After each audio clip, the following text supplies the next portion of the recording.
4 storm. That means sustained winds in excess of 130 miles per hour. The hurricane will make landfall within the next 2 hours in and around Taylor County in the Big Bend region of Florida. The National Hurricane Center expects storm surge to reach up to 16 feet in some areas of the Big Bend region. That level of storm surge is life-threatening. Do not go outside in the midst of this storm. If it's calm where you are, it may be because you are in the eye of the storm, and those conditions will change very, very quickly. So wherever you are, hunker down and don't take anything for granted here. This is a very, very powerful storm.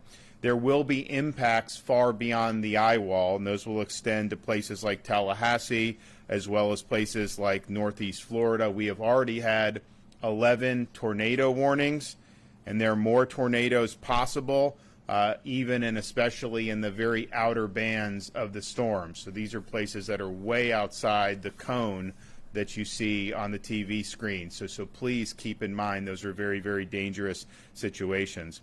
When the storm passes, do not drive in flooded streets and assume that all down power lines are still hot and live.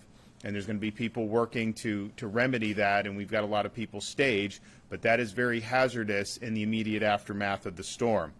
We currently have 54,000 households that are out of power throughout the state of Florida, but there have been over 100,000 households that have already been restored through hard work all through the night, and those restoration efforts are ongoing. Any place it's safe to do, people are there working to get that done. As soon as it's safe to do so, when the winds die down to a sufficient level, search and rescue efforts will begin. We have 8 urban search and rescue teams staged, ready to go, 33 ambulance strike teams, 5,500 National Guardsmen. We also have the Coast Guard on standby should that be necessary. There will be an immediate effort to restore power to people who lose power. There's 30,000 plus linemen stationed and ready to go to commence restoration efforts. For local municipalities and electric co-ops, please accept mutual aid. These are folks that can come supplement your efforts. And again, the goal is just to get everybody back online as quickly as possible. There will be a lot of debris from this storm. There's going to be a need to have all hands on deck to be able to do. And accordingly, our Florida Department of Transportation, we have 650 pieces of heavy equipment and trucks staged for cut and toss operations post-storm. We anticipate there to be a lot of debris, a lot of downed trees, a lot of downed power lines, and there's going to be a need for this. We also have 1,100 generators staged for traffic signal restoration. We anticipate that that's going to be a problem in a number of communities as well.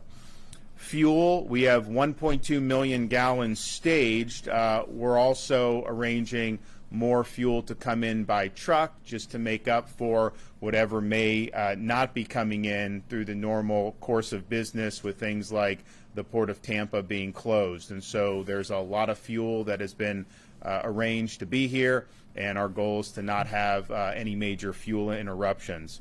In terms of communications, there's 500 plus Starlink internets ready for deployment to places that need to be. There's already been almost 250 that have been deployed. So as affected areas need that connectivity, Florida Division of Emergency Management is going to work to provide that.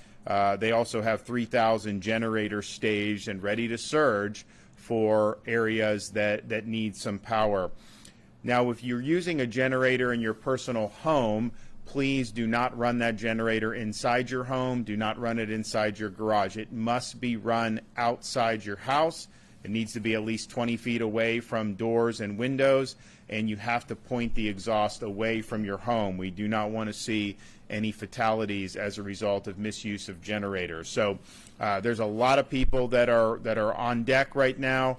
There's going to be a lot of efforts as this storm passes, but this thing is hitting really within the next hour and a half, most likely. It's going to make landfall. It is a major hurricane, as we've been saying it was likely to be for the last couple days, and we just hope everybody stays safe. Don't put your life at risk by doing anything dumb at this point. This thing's powerful. If you're inside, just hunker down until it gets past you. You don't want to be messing around with these winds. There's going to be things flying all over the place. Obviously, if you're in a place that's close to the coast and you see that surge, that's going to be legitimate surge. It's going to be a big deal, and it's going to be very, very dangerous. And there we go with our power here. We're back. So I'm going to have Kevin Guthrie come up. We'll also hear from Major General Haas, Admiral Schofield, and then one of our Leon County Commissioners, Christian Caban, will be here. So Kevin. Right on time, 5-second delay, and kick those generators in. So thank God that's working. As the governor said, the storm is here. It is here now. It is just off the coast of the Big Bend, looking like Keaton Beach is going to be the location in which we have landfall. Stay off the roads. If you're sheltering in place at home, stay inside your home. If you're at a shelter or hotel, please do not leave at this time. Conditions are deteriorating outside in the impacted areas. Shelter again, as we said, shelter in place as safely as you can where you can. We are seeing 2 to 3 foot of storm surge in the Tampa Bay area. We're seeing about 4 foot of storm surge right now at Cedar Key. Because of this high tide, because of the high tide which is coming, the tide is starting to come back in throughout the all the way from Tampa Bay all the way up through Apalachicola Bay. Storm surge will dramatically increase over the next couple of hours. We are seeing a lot of tornado warnings. So far there have been 11, as the governor has said. Of the 4 or 5 that have happened since about 3 a.m. this morning, at least 3 of those by our meteorologists have indicated radar-indicated tornadoes. In other words, they have seen debris in those rotations, but that will all be confirmed by the National Weather Service local forecasting offices throughout the day. We will obviously see more tornadic activity as the day goes along. If you are in a tornado warning in your area, get to an interior room free from windows. Consider putting mattresses and things over your head, even to include helmets. We can replace a lot of limbs, but we cannot replace your head, obviously. So please protect your head, cover your head at all costs. There will be also life-threatening winds in the Big Bend today. We could see gusts over 100 miles an hour. We could see sustained winds well over 130 miles an hour as we have this Cat 4 landfall. All of these are life-threatening conditions, so please do everything you can to stay safe where you are, because first responders may not be able to reach you during the storm. You need to be prepared to take care of yourself and your family while you're sheltering in place. Ambulances, search and rescue teams, other first responders will get to you just as fast as we possibly can once the winds die down to a point where we can respond to you. We do not want you putting first responders at risk unnecessarily. In Southwest Florida, as the governor has already mentioned, we've already restored over 100,000 accounts with power. I want to thank the men and women of our utilities, both or all 3 independent-owned utilities, municipal electric associations, and cooperatives. Really appreciate the hard work that they've been doing, even here in Tallahassee. As I was coming back to the EOC in the early wee morning hours, Tallahassee Electric was out restoring power here in the capital region. So, again, very much appreciate what they're doing. We will continue to respond as we can. As I said, we've already started responding to issues in Southwest Florida. I talked to Representative Adam Botana from Fort Myers Beach this morning at about 3 a.m., and he has said it's very Irma-like conditions, not a lot of storm surge, not a lot of damage, but certainly not Ian. But he said it's very reminiscent of what they experienced in Hurricane Irma, so we're happy to hear that. And I appreciate him giving me a call and giving me a ground truth. We are here. We are ready. We will deploy our response and recovery teams just as quickly as we possibly can. You know, we like to move very quickly here at the division. We are ready to provide the needed support to our Big Bend communities, as well as communities with standing impacts from the other bands of the storm. Under the governor's leadership, We have certainly amassed a great team here at the division, and with state agency heads that have moved bureaucracy and red tape to get things done to where we're restoring 100,000 accounts in less than 8 hours. So please rest assured, we will do whatever it takes to help our communities recover from Idalia. I got General Haas, or we have General Haas here this morning. Again, John, I cannot tell you how much I appreciate you and your team. Admiral Schofield the same way. I appreciate everything you guys are doing.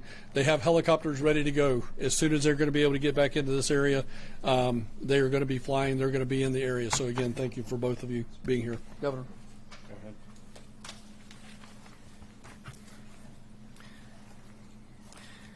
Good morning, and Governor, thank you again for your leadership and your continued support of your Florida National Guard. Director Guthrie, thank you again for your tremendous work and the work of your team to protect our Florida citizens. Our thoughts and prayers go out to those in the affected areas of the storm that are being affected already. As I mentioned yesterday, the Florida National Guard is fully mobilized with over 5,500 soldiers and airmen ready to support hurricane response efforts. We expect that throughout the day we will be actively engaged in a multitude of missions, including search and rescue, damage assessment, and route clearance. In addition, we continue to man the State Logistics Response Center and many other logistic and staging areas throughout the state of Florida, as well as support the 26 county emergency management operation centers with liaison specialists. The Florida National Guard currently has on hand 2,400 vehicles available, including high mobility and high water vehicles, 14 rotary wing aircraft with additional aviation assets coordinated with our neighboring states through a mutual aid agreement, and 23 small watercraft to support search and rescue operations and delivery of supplies to flooded areas. Your Florida National Guard is prepared to accomplish any missions required by the Department of Emergency Management, and we stand ready to support our neighbors and fellow citizens in need. Thank you.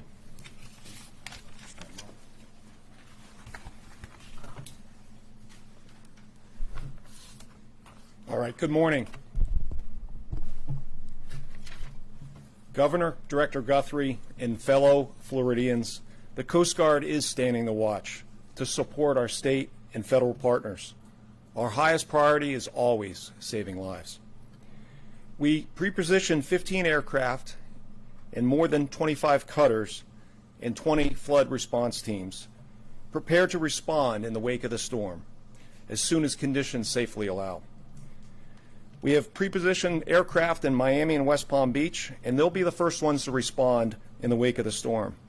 Yesterday, these flight crews conducted overflights of the western Florida area up to the Big Bend area and made call-outs to mariners to seek shelter, as well as to really familiarize ourselves with the landscape pre-storm arrival. So we're ready to go. We're also assembling our flood response teams from both inside and outside the state so we can assist both the Florida team and FEMA with the urban search and rescue. We're also ready to launch aircraft for urgent maritime search and rescue in the vicinity of Tampa and the Big Bend area as the storm passes. Our second priority is the reconstitution of ports and waterways, really critical to our marine transportation system, so urgently needed so that resources can make it to the communities in need. We expect to begin overflight, damage assessment of the west coast of Florida at first light as soon as the storm passes and safe flight conditions allow. We will follow in the wake of the storm to also assist with impacts on the east coast of Florida. Our buoy tenders and units will conduct port assessments and reconstitution efforts with our aids to navigation teams and the Army Corps of Engineers. Depending on sea conditions and port conditions, we hope to have those cutters near shore in the next several days. Our third priority is environmental response to address pollution or contamination concerns as a result of the hurricane and the storm surge flooding. The marine environmental response to mitigate and clean up potential pollutants and damaged infrastructure will be a long, committed effort. We're entering the response phase of this operation. This is one of the most critical and certainly the most dangerous of our operations in response to the hurricane. Because these are dangerous conditions, we need to ensure that our aircraft and rescue crews can operate safely, especially as they may encounter down power lines, surging and receding floodwaters, and other visible and subsurface hazards. Our crews are really highly trained and fully equipped to meet this challenge. Once again, our highest priority is to save lives here for fellow Floridians. If you need assistance but are in a safe location, we ask you to communicate your distress for first responders by dialing 911 or calling on VHF radio channel 16. And definitely stay where you are. We will come to you. If you don't need assistance, we ask you to stay put in safe shelter. Please allow the emergency responders to do their job safely without interference. Thank you to our local, state, and federal partners working together in this hurricane effort.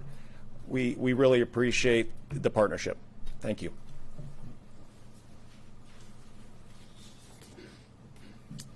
Good morning. My name is Christian Caban. I'm a Leon County Commissioner. I'm here today to assist in the briefing of our community on the impacts of Hurricane Idalia. Leon County residents, Hurricane Idalia has moved slightly east of Leon County. This storm will have a lasting impact on surrounding communities. This is a historic Category 4 storm, predicted to have life-threatening storm surge, hurricane-force winds, and heavy rain. Leon County residents, you should expect downed trees, blocked roads, power outages, flooding, and overall dangerous conditions. Now more than ever, you must stay informed and follow all emergency orders. Everyone must shelter in place until the storm has passed. Please continue to follow Leon County on social media, our website, and local radio station, WFSU. I encourage everyone to try and hunker down until stay safe until the storm has passed. Once the storm passes, we may have many people without power, and there may be lots of debris in the roads. Public Works, along with its partners, will be working 24/7 on the recovery effort of restoring power and clearing roads. Many roads will be blocked by trees or flooding. Waters and dangerous to drive on. Please do not use roadways unless it is safe or an emergency. Stay home if you can. Please give first responders time to clear the way and restore power. Folks, Leon County staff is the best of the best. I'm thankful and confident that our team will be working around the clock to restore normalcy to our community. I'd also like to thank the governor and state staff for their ability to respond quickly and assisting not only Leon County, but our neighbors on the Gulf Coast as well as we prepare for impact this morning. Thank you, and God bless. So we are going to have the full landfall impacts very, very shortly, within the next couple hours, most likely probably by 0800. It's going to make landfall on Florida's Big Bend. So please hunker down wherever you are. Don't mess with this storm. Don't do anything that's going to put yourself in jeopardy. And there'll be a lot of help coming on the back end of this storm, and we're ready to go. As soon as it's safe to do so, you're going to see all these different assets deployed. So stay safe. Any questions? Do you feel like the state and residents here are prepared for this strength of the storm, potentially in Category 5? I know we're in Category 4. I think they're. I think if you look at the counties, I think that they mobilized very quickly. I think that they've been very clear about the storm surge threat and all these Zone A's across the Gulf Coast, and probably more so than any storm that I can remember in recent years. So people understand. We've said from the beginning it was going to probably be a major hurricane, and that's what it is. And so we're here and we're ready. And we're gonna work hard on the back end to make sure everyone gets back up on their feet. Is the message to shelter in place for all 49 counties that are under the state of emergency? So it's if you're in a part, there's counties where the storms pass, so there may be some outer bands. That's not necessarily saying shelter. Saying if you're in the path of where the eye wall's going, at this point you got to hunker down. And so those Big Bend counties, as we get into north central Florida, you're in jeopardy at that point. And so it's really those places where it's going to hit the eye wall, where the eye wall's coming in, to be able to not mess with it. It's going to be a significant impact. Any concerns about the 100 that decided to stay on Cedar Key? Well, sure. I think that it's a hazardous situation. If you end up with storm surge that even approaches that 16 feet, the chance of surviving that is not great. You would need to be maybe even like on a 3-story building because it is going to rise very, very highly. But there were some people. Now, most people did heed the warning, but there were some that that's what they wanted to do. And so once this passes, there will be rescue efforts done if need be, and hopefully it's not necessarily. Hopefully they knew what they were doing and they have a spot, but it's potentially very, very hazardous when you're talking about really anything even approaching 10 feet. But when you start talking about potentially 16 feet, that is a huge, huge deal. Yesterday, the expectation was that there would be 40,000 electrical linemen in state to respond to the restoration effort. Did we? What are the well? We said up to. We said probably between 30 and 40, and that's where we're at. We're between 30 and 40. Yeah. We haven't talked to the crews this morning because they're actually out in the field doing what they're doing. So I'm not so much worried about the numbers right now as much as we are getting the power restored. So. Yep. Oh. Do you think that Florida caught a break here in the fact that this is hitting the Big Bend and not areas like the Tampa Bay area? Well, it's not a break for the people that are in the pathway, so I think it's anytime you have it, it's difficult. If you just look at the way Florida is cut, to have something go in this Big Bend, and it's going to be to Georgia relatively soon, whereas we've had some hurricanes, like Ian, it rams into southwest Florida, and then it cut across the entire state. And really impacted many, many millions of people. So you don't want to get hit at all. You want it to be as modest an impact as is humanly possible. And I think that there's different paths that some of these storms would take. Ian was one that was a really bad path just because it impacted so many people. People saw the images of Fort Myers Beach, and obviously that was those were catastrophic images. But you would go hundreds of miles away, and you had major, major flooding. You had erosion on the east coast of Florida in places like Volusia County, the beaches and things like that. You had structures falling down because of that. So it had massive, massive impacts. And so anytime you do this, you would want it to impact as small amount of places as possible. What do you think about Trump? He's a resident here in Florida, and he hasn't commented on Idalia at all yet. It's not my concern. My concern is protecting the people of Florida, being ready to go, and we've done that. And look, in Florida, you just have to do this. This is something we put a lot of time and effort into throughout the course of each year, knowing that there's going to be time where you're going to have to activate it. Now, we had a major one last year, one of the most expensive on record. We were hoping not to have any this year, that maybe we would get off lucky, but that just wasn't in the cards. So you deal with it. But that's been our focus, getting all this stuff ramped up. I think the counties, by and large, I think have done a really good job with this. And there's going to be things that are going to happen over these next few days. They're going to require a lot of support, and we want to be there to be able to support folks. So we'll be back with doing some more briefings, and then as soon as the storm passes, I think we'll probably end up trying to get on the road and figure out where the worst damage is, and get down there and see what we can do to be able to help those folks. Thanks.